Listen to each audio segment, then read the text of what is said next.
The Bastion system in Chapter 8, in particular, has my interest a lot, because I love players having real estate. We have talked about this. I love giving them real estate in Ravenloft. Prices are low. Something is also living in there. But bastions are such a great extended way of fleshing out your character and who your character is. And even before, there was anything like a bastion system, I would draw out my inn that maybe I would wish I owned, or the apartment my character lived in. And this fleshes that out to have meaning and purpose and can work with other players. So I have talked very long about bastions without you, but tell me about the bastion system. It's we've talked about the idea that players are part of the narrative, that they are helping to sculpt the story of the campaign.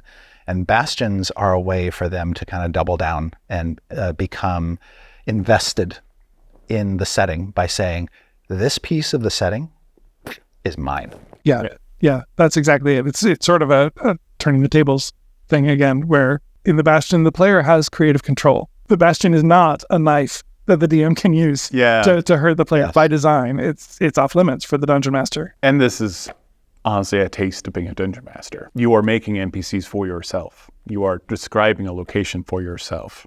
Yeah, potentially drawing a map of that location for yourself.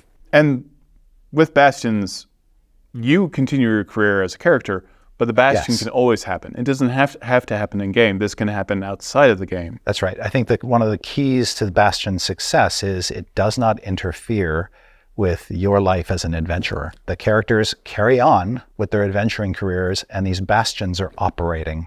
They can always go back there. I'm going to go spend some time in my Bastion, hang out with my friends. But the Bastion's chugging along in the background while you're off doing more important world-shaking things. Like I love this part in particular where you say like a Bastion is a creative playground for the player to build themselves. And I love that. Mm-hmm. Yeah. This also gives me something to do in between games. Yeah. Like not just the Bastion turn, but just imagining. Yeah. And so the trick for us as designers is in a fairly condensed amount of space, how do we give you all the elements that you need to make your Bastion feel unique? That yours is going to be different from every other player's Bastion. So that meant giving lots of different kinds of facilities that your Bastion can have that can provide in-game benefits and allow you to issue all kinds of different orders to those facilities and have them feel different and unique. So if you are a rogue, for instance, there's enough options that you can create a place that feels very roguey. That feels like this is the kind of Bastion a rogue would have versus a cleric versus a druid. And you do describe that, like these have different functions and styles. Mm-hmm. Like if you're a wizard, you get your tower. Yeah. You can build a wizard tower. A cleric might have a shrine.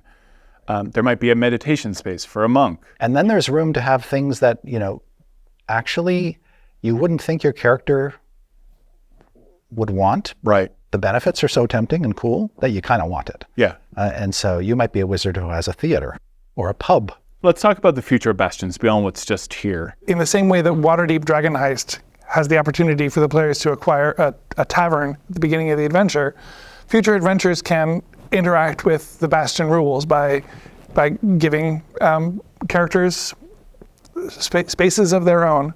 And then in settings, we might do interesting things with that. Like what might we do in Ravenloft to really make the Bastion feel maybe not quite so safe? Or fill it with friendly ghosts. Yeah. We're not going to design them here, obviously, but each setting can basically allow us to skin or flavor Bastions in a particular way that feels appropriate for that setting. And really hook you into the world. Yeah.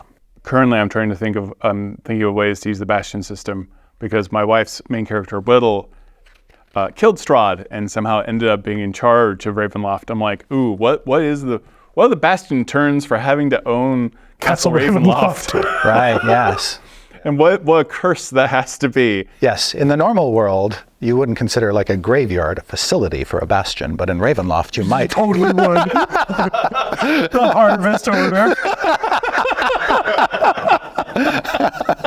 Can you give me some of the examples of the Bastion turns? a bastion turn happens roughly every 7 days.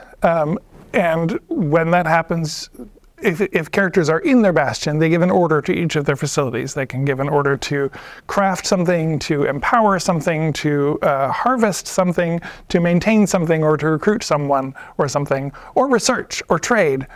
So different facilities take different orders and have results that happen when you do those orders.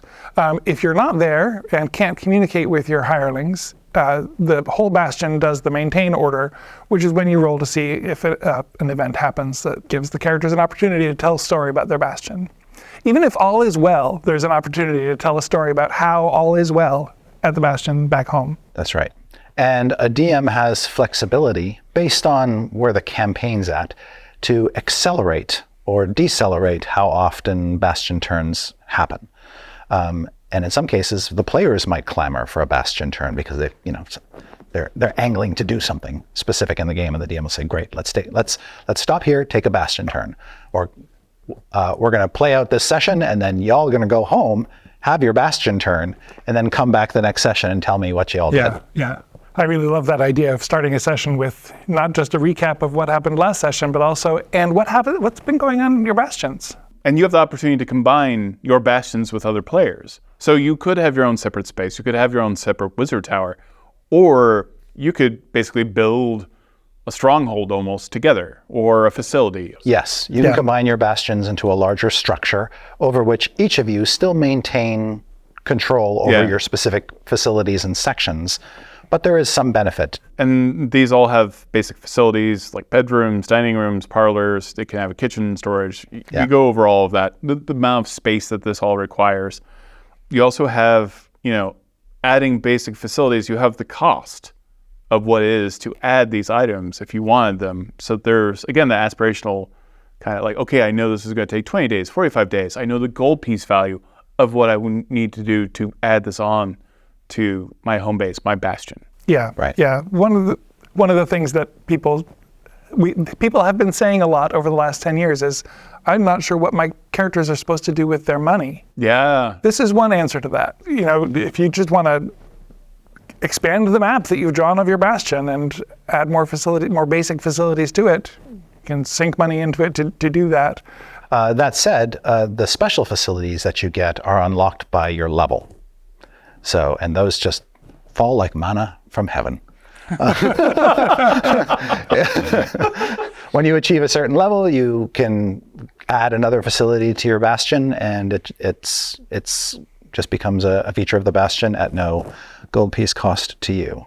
Yeah, and there are those, like you say, you have those rules for the special facilities. Yes. Beyond that you can continue to add at different levels. And the special facilities are the ones that are giving you the in-game benefits, whereas the basic facilities, like bedrooms and such, are just cosmetic, really. Right.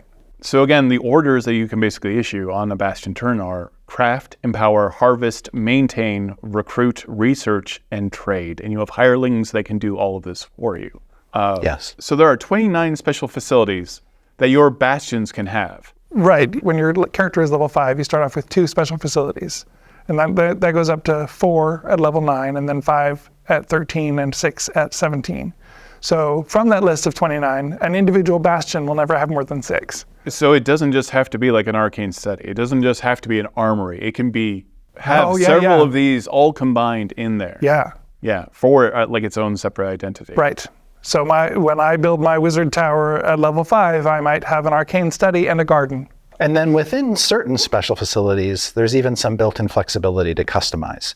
So James mentioned his wizard tower with a garden. Well, you can decide what kind of garden you want, and that affects what happens when you issue the harvest order to that garden. I can have a decorative garden, or a food garden, or an herb garden, or a poison garden. But yeah, we've got arcane study, armory, barrack, garden, library, sanctuary, smithy, storehouse, workshop, game hall, greenhouse, laboratory, sacristy? Ooh, I don't know. Did I say that right? Mm-hmm. Scriptorium, stable, a teleportation circle, theater, training room, trophy, archive, meditation chamber, menagerie, observatory, which I'm very keen on, pub, reliquary, demi-plane, guild hall, sanctum, which we all should be aspiring to that, and a war room. And we also have art of these sanctums as well. And you have the different levels that are the prerequisites, how many hirelings are there. There's just a lot of content here. Yeah. One of the things that just tickles me is this series of paintings that Noor Rahman did that shows the progression of a bastion. But the beauty of it is that at each stage, you can see the construction happening that is leading toward the next stage. So like Chris said, it just sort of drops, the new facilities just sort of drop down. The story there is that, it's been under construction all this time. And it's when you hit that new level, the work is finally done and you have your new place and you start building toward the next one. And there are some, like you said, there are some really fun things that you can fabricate items. You can, demiplane, you can have arcane resilience because of you're in your demiplane. So you are tougher to take on because you're on your home turf. There's so many things like that I genuinely love. There's also sample guilds in here. You could have an adventurer's guild, a baker's guild, a brewer's guild, masons, shipbuilders, thieves guild of your own. That's deeply exciting. That's so aspirational and fun. Yeah, and within the structure of these bastions, like the guild hall, there is opportunity, or invitation, I should say, for the player to sit down with their dungeon master and hash out some specifics about, okay, what can I do with this beyond what's on the page? Like the training area is another thing that has a direct effect on your character. Things like that, or the meditation chamber. These all can affect your character in-game as well as outside of the game for story purposes. This is what also gets interesting about Bastions is if you're in a city setting and you have competition, because of Bastion, you can have story hooks there where like your guild is, maybe there's 2 competing thieves guild and you own one of them, or 2 competing pubs. You both open the exact same type of pub next to each other, which happens all the time in real life. But there's so many extra hooks, I think, for storytelling. Yeah. Yes. Not only are there plenty of tables, you've got rules for the fall of a bastion.